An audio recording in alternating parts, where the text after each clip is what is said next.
La siguiente pregunta que le voy a hacer al compañero, menciona la relación que hay entre estas disciplinas. La relación que hay entre las disciplinas, le voy a comentar de esa manera. Hay mucha relación. Prácticamente la relación que podemos encontrar es la siguiente: que la física no puede estar sin que hubiera astronomía. ¿Por qué? Porque la astronomía se pudo desarrollar gracias a la física. O sea, tiene algo muy grandioso y la relación es mucho más allá de lo que podemos imaginar. Como por ejemplo la física tiene mucho que ver con la química. ¿Por qué? Porque cuando se tiene que sustraer algo químico, precisamente, o elaborar algo químico, ahí entra la física. ¿Por qué? Porque la física, al entender que estudia las magnitudes, las medidas, el peso y todos los componentes, tienen que elaborar fármacos, los procesos químicos, los desarrollos tecnológicos, y como por ejemplo la biología. La biología no puede existir sin que hubiera física o hubiera astronomía, o también que no pueda existir química o física. ¿Por qué? Porque todos tienen una relación sumamente alta, ¿sí? Y también la geología, que es el estudio de la Tierra. Aquí le voy a hacer otra pregunta al compañero, al doctor. Dígame los 4 componentes del mundo. Que es la tierra, el agua, el aire y el fuego. Un ejemplo aquí lo tenemos aquí. Al principio de la humanidad, pues habían ciertos químicos que se llamaban alquimistas.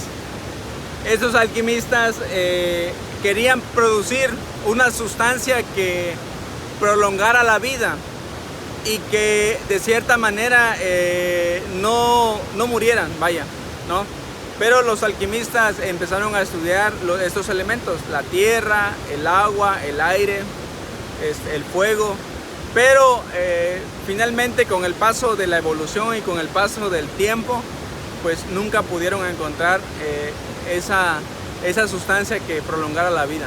Así que pues hoy sabemos que todas como decía el compañero, todas las ciencias están interrelacionadas, se comunican, se cruzan, porque no podemos tener algo químico sin tener algo físico.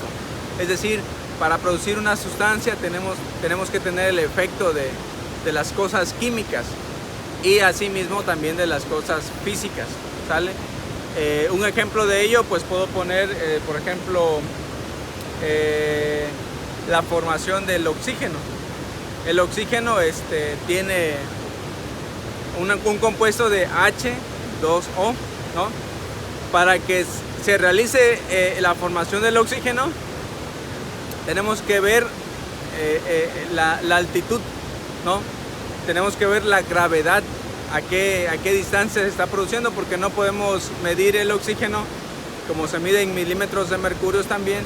La altitud aquí en la costa a nivel del mar y otra altitud a nivel de la Ciudad de México, ¿no?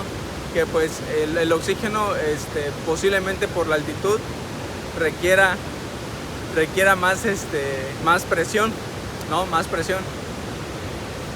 ¿Cómo? Voy a hacer otra pregunta aquí al compañero. ¿Qué entiende por diversidad? Biodiversidad.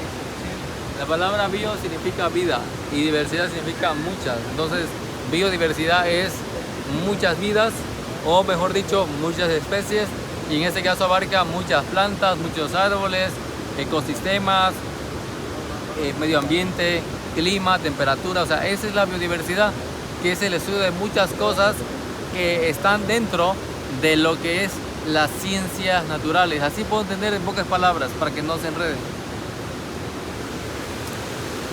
Otra pregunta, ¿cómo se reproducen los animales? Pues por medio de su fecundación íntima, ¿no? Ah, ok. Tranquilo. ¿Qué son los herbívoros? Los herbívoros son animales que se dedican solamente a comer hierba. Así como por ejemplo en nuestro ambiente en el que vivimos, muchos son carnívoros que comen carne, Y en este caso no le llamamos carnívoros, sino le llamamos vegetarianos a las personas, ¿no? Y en el caso de los animales, los que son herbívoros es porque se dedican solamente a comer hierba, plantas, hojas y todo lo que sea de una cuestión muy saludable, ¿no? Ellos no se dedican a comer otras cosas de carne o no se devoran, sino que solamente su función es comer hierbas, frutas, legumbres, plantas, hasta ahí. ¿Qué son los ovíparos? Ovíparos son los animales que nacen en huevos, ¿no? Se desarrollan en el interior de un huevo, como las gallinas. Él es el ejemplo. Otra pregunta, ¿qué son vivíparos? Los vivíparos son los animales que precisamente cuando nacen ya no nacen de una función de huevo, sino que precisamente nacen directamente y a partir de ahí empieza su desarrollo, porque ya no es lo contrario a los ovíparos, contrario a su desarrollo y función y crecimiento. Otra pregunta que le voy a hacer, compañero. Dame un ejemplo de un animal ovíparo. El ovíparo, pues, un elefante más o menos, el ejemplo. Ovíparo, las gallinas. Y usted, compañero, dame un ejemplo de un animal vivíparo. Un animal vivíparo prácticamente podría ser un elefante, es lo que dijo al principio, ¿no? El doctor, que en el caso es, él dijo un elefante, pero el caso es lo contrario. Entonces, un ovíparo, un animal, un ejemplo es la gallina, puede ser también un avestruz, puede ser igual, ¿cómo se llama? Guajolote, todo eso son los ovíparos. Y los vivíparos son en ese caso, los animales que nacen ya directamente de la mujer, porque dentro de lo que es la hembra se desarrollan, dentro de todo su aparato reproductor se desarrolla, ya directamente ahí nacen, ¿no? Pueden ser elefantes, pueden ser perros, pueden ser changos, todas esas partes pueden incluir. Otra pregunta, ¿qué es el cambio climático? El cambio climático se refiere a la variación global del clima de la Tierra, ¿no? Esta se produce pues por causas naturales, porque a veces nos encontramos aquí y a veces pues por las diferentes nubosidades, por las tempestades, ¿no? Por ciertas catástrofes pues pueden producir cambios climáticos, lo que es la contaminación, etcétera, ¿no?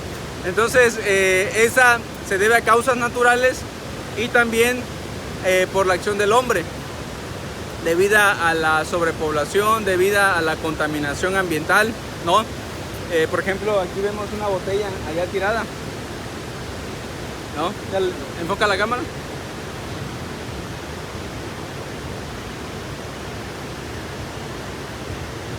Allá tenemos una botella y eso es debido a la contaminación. El río lo podemos perjudicar, los animales que viven acá pues pueden ser perjudicados por los plásticos, ¿no? Todos estas variaciones que podemos encontrar pues son debidas a la temperatura también, a las precipitaciones, a la nubosidad, etcétera. Muy diversas a escalas del tiempo, ¿no? Pero pues sí mencionar que los cambios climáticos varían también de acuerdo a la temperatura. Por ejemplo, no podemos comparar la costa de Chiapas, aquí la costa de Huixla, con el centro del país, ¿no? Aquí pueden surgir diferentes cambios y en México otros diferentes cambios.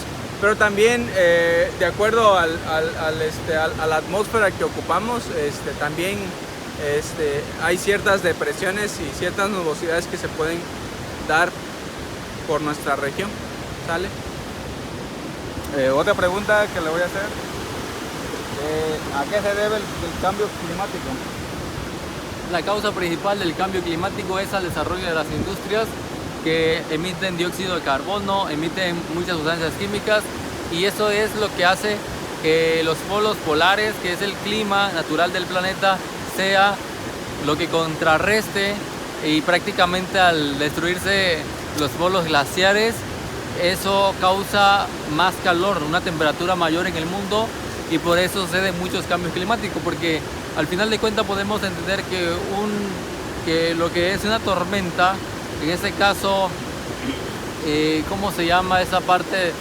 Tormenta, tempestad, cuando se juntan los aires calientes y los aires fríos, ahí causa la parte de esa tempestad, ¿no? Entonces, a partir de ahí arrasa con todo lo que puede llevar a su paso, que en el término técnico es un huracán, ¿sí?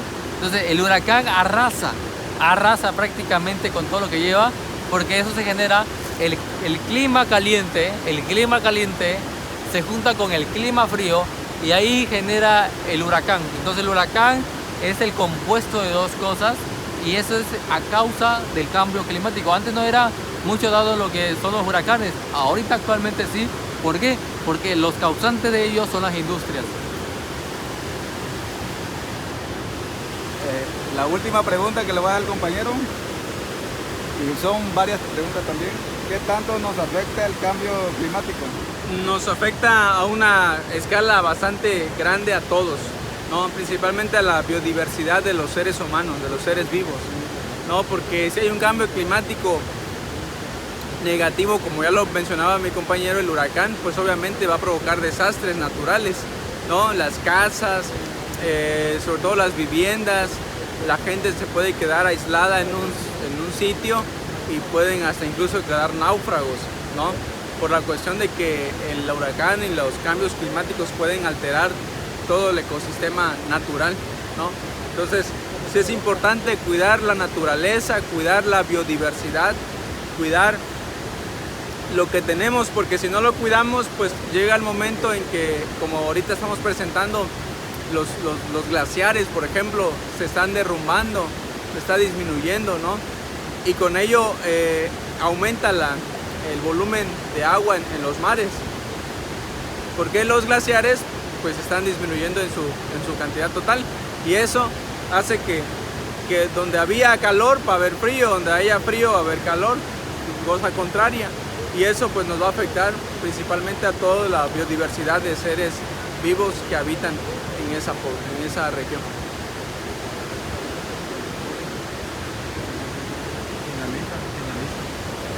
Le agradezco aquí a los compañeros que me hicieron el favor de hacerles las preguntas y la respuesta. Muchas gracias. Una conclusión, ustedes, para terminar. Bueno, que la naturaleza, pues como bien les decía, hay que cuidarlas. Es de todos y para todos. La biodiversidad, el clima, todo lo que tenemos a nuestro alrededor, pues hay que cuidarlo, ¿sale?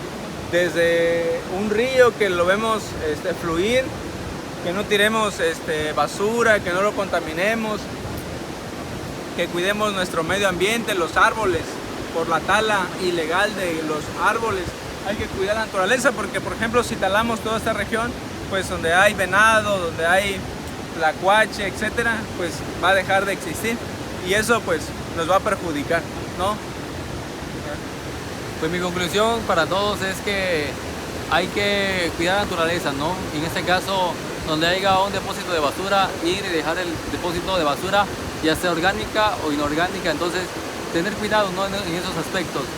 Yo sé que a nivel mundial hay mucha contaminación, se genera mucho el clima de temperaturas altas y sobre todo se genera mucho cambio, entonces tenemos que cuidar, tenemos que ser parte del proyecto mundial de desarrollo, pero para el bienestar de la naturaleza. Si tiras un árbol, siembra unas 4 o 7 más para que así te puedas compensar con lo que tú hayas cortado. Le agradezco a todos y aquí al contador que está haciendo la contaduría pública, Román Verdugo, que le doy su lugar para que él diga unas palabras ya como despedida. Bendiciones. Muchas gracias, los compañeros que dicen la entrevista, muchas gracias. Nos vemos. Gracias.